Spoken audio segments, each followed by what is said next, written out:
So in the previous video, we discussed about diffraction as well as the difference between the diffraction and interference and the types of diffractions. So in this video, we are focusing on diffraction pattern, the grating equation, and there is a very small derivation. Interference occurs when one wave meets the other. And as we discussed earlier, the diffraction, which is the spreading of waves. So when light passes through a slit, it gets diffracted. Okay, it will spread out towards the screen, and when the light from the different slits meets at the screen, what will happen? There will be some interference happening, and you will get a resultant pattern. We know that one single source is enough to produce a diffraction pattern. When light is passing through a slit, what will happen? It will bend, it will get diffracted.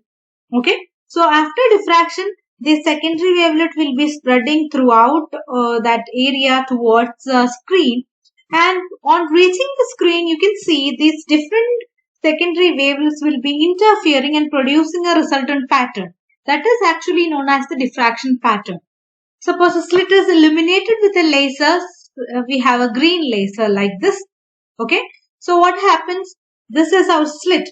So what happens after diffraction? This will spread like this. Okay, so both the direction it will spread like this, and this is our screen.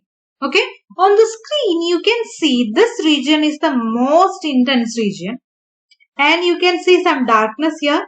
Then the second intense region on the both the sides of the most intense regions. Then again some darkness, and then again some small intensities you can see. So in this here we have a laser which is the slit is illuminated with a laser, and you can see the diffraction pattern, and this is where the light goes straight is the most intense region. So you can see the intensity. So suppose we have intensity over here. So this will be the maximum intensity region. Then you can see a minimum intensity corresponds to this dark region. Then again a maximum intensity, but this intensity is less than the central one.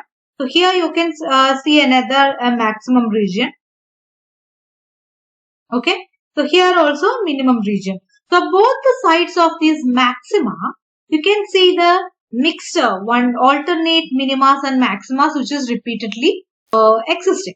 Okay. So here this maximum intensity, this one is known as the central maxima or principal maxima.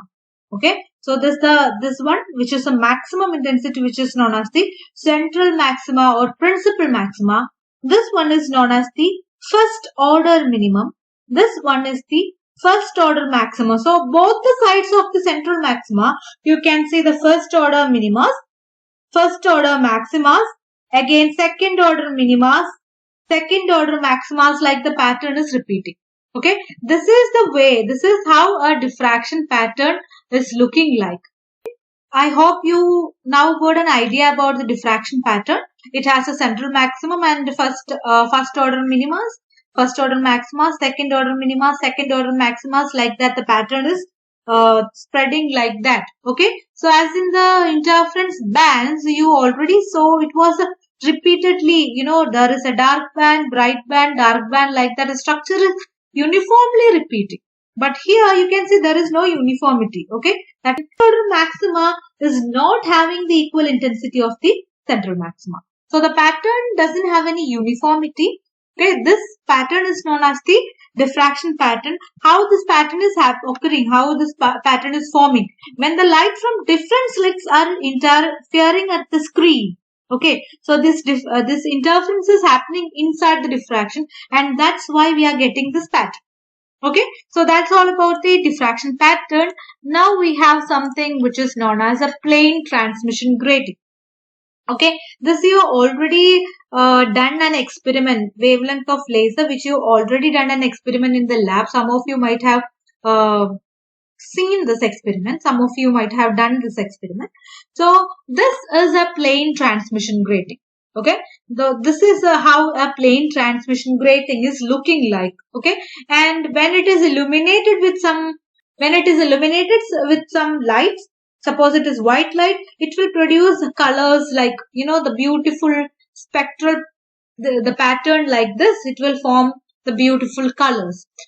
When we are talking about a plane transmission grating, basically a grating is an arrangement. Okay, this is an arrangement which is where there is a number of parallel equidistant narrow slits. You cannot see it with your naked eye. Okay, actually a grating is like this. This is the structure of the grating.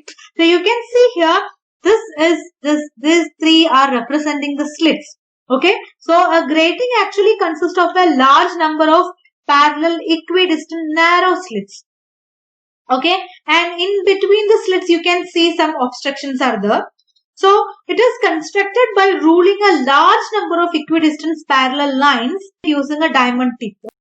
So the grating consists of a large number of parallel narrow slits. You cannot see it with your naked eye, and these slits are made of the diamond tip.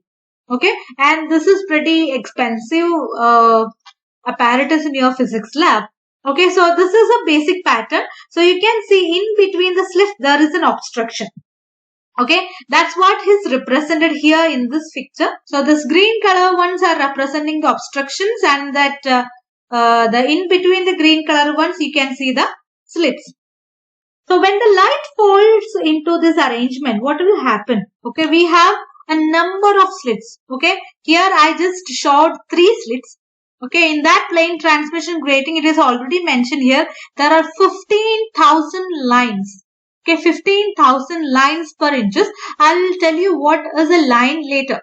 Okay, so here you can imagine that much number of slits are present there. Okay, so this is representing a model how a grating is looking like. Okay, so this transparent spaces.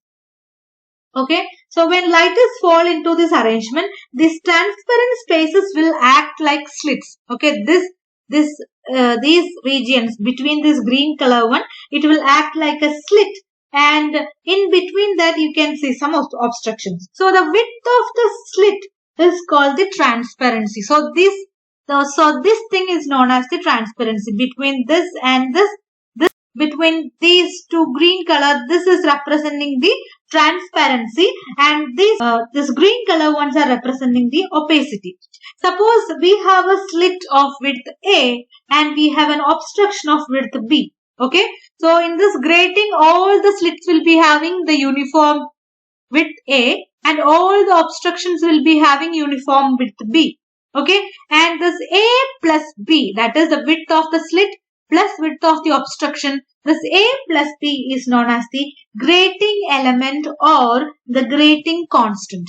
Okay, the width of the obstruction B plus the width of the slit A, that is A plus B, is known as the grating element or a grating constant. That means within this A plus B centimeter, that is A plus B distance, there will be only one ruling. So in between this A plus B centimeter, you can find an obstruction and a slit. That means within this A plus B centimeter, there will be only one ruling. And the reciprocal of A plus B, that is 1 by A plus B, is known as number of lines per centimeter. Okay, 1 by A plus B. What is A plus B? A plus B is the grating element or grating constant, and this 1 by A plus B is known as the number of lines per centimeter. Okay, so that's what is represented here. There are 15,000 lines per inches here.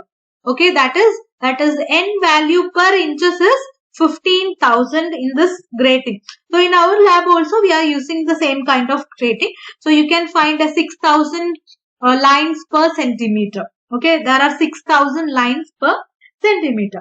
So when a parallel beam of monochromatic light is fall onto this grating, what will happen?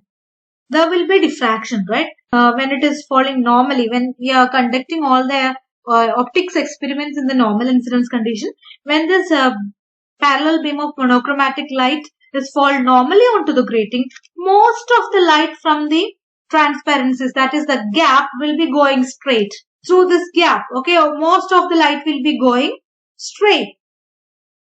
But there are obstructions, right? There are obstructions. So a part of the this here we have obstructions. So a part of them will be getting diffracted. Suppose we have a source which is emitting light. Okay, similar to here, a source which is emitting light, when it is traveled through this diffraction grating, so all this gap, it will be going straight and some of the light will be getting diffracted, and you can see some diffraction pattern will be formed. Okay, so as we discussed here, so in the case of this, when it is illuminated with a green color laser, you can see here we get a maximum intensity, then the first order maxima, second order maxima, third order maxima, like that it will be getting a pattern. What happens when it is illuminated? What happens? What we are going to do is we are going to discuss the theory behind the formation of that spectral lines or the formation of that diffraction pattern, and we are going to derive the grating equation.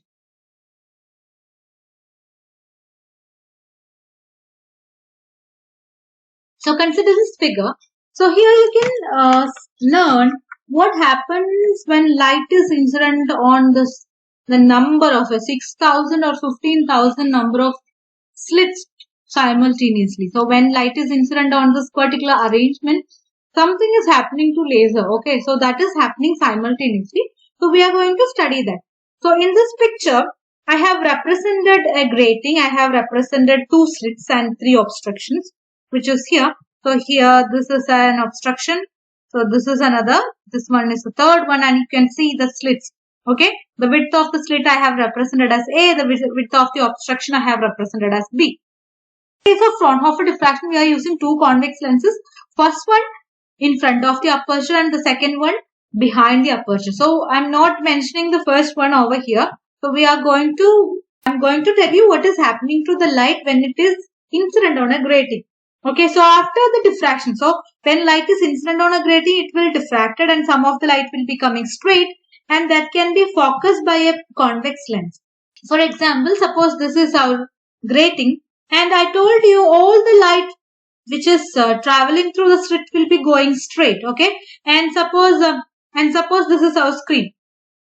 So here I told you all the light which is traveling through the slit will be going straight. So that can be focused by the lens, and you can see a maximum intensity which is known as the central maximum or principal maximum.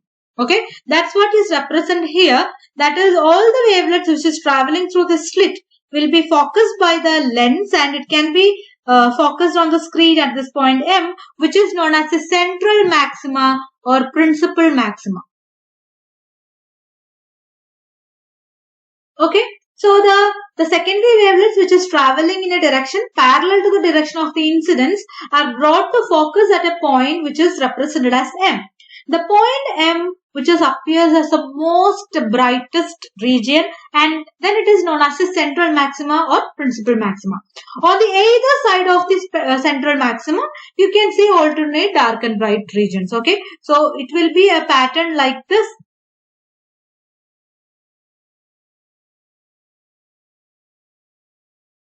Okay, so this is the central maxima. So both the sides of the central maxima, you can see the first order maxima, the first order minima, the second order minima, the second order maxima, like both the sides, the pattern will be going like that. Okay, so now in this picture, you have A, which is the width of the obstruction, which is the width of the slit, B, which is the width of the obstruction. Okay, and I am considering 2 light rays. One is coming from A and the other one is coming from B. Okay, which is diffracted light rays. One is diffracted at this point A and the other one is diffracted at this point B. Okay, which is focused by this convex lens, and I am getting a pattern over here which is representing my first order maxima. Okay, this is representing my first order maxima. So one is diffracted from A and the other one is diffracted from B. Okay, and in order to find this particular, both are traveling 2 different distances. So one is traveling a shorter distance and the other one is traveling a longer distance. So in order to get the path difference, I am drawing a perpendicular from B to this light ray which is coming from A, and here it is intersect at a point C. So this AC is representing the path difference. Okay, and this is the angle theta. This theta is angle of diffraction. So this is between these two parallel lines. So this will be also theta. So from this picture I can say sine theta is equal to what is opposite side, which is AC, divided by the adjacent side is AB. Since this is perpendicular, okay, this is 90 degree. So sine theta is equal to AC divided by AB. What is AB? AB is A plus B, which is equal to AC divided by A plus B. I am considering two light rays which is diffracted from A and B respectively. One is traveling a little more distance, so I am drawing the perpendicular from the shorter one to the longer one, which is intersect at this point C. And this is the angle theta, which is equal to the angle of diffraction since this is between two parallel lines.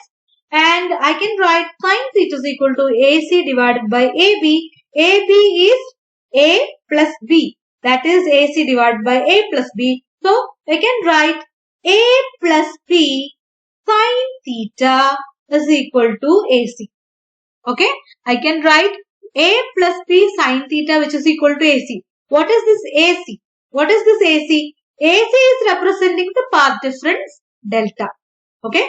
So from this figure, by considering two light rays which is diffracted from A and B, I got the path difference delta is equal to A plus B sine theta. In the case of grating, okay, you don't need to derive the conditions. So in the case of grating, the condition for the maximum intensity is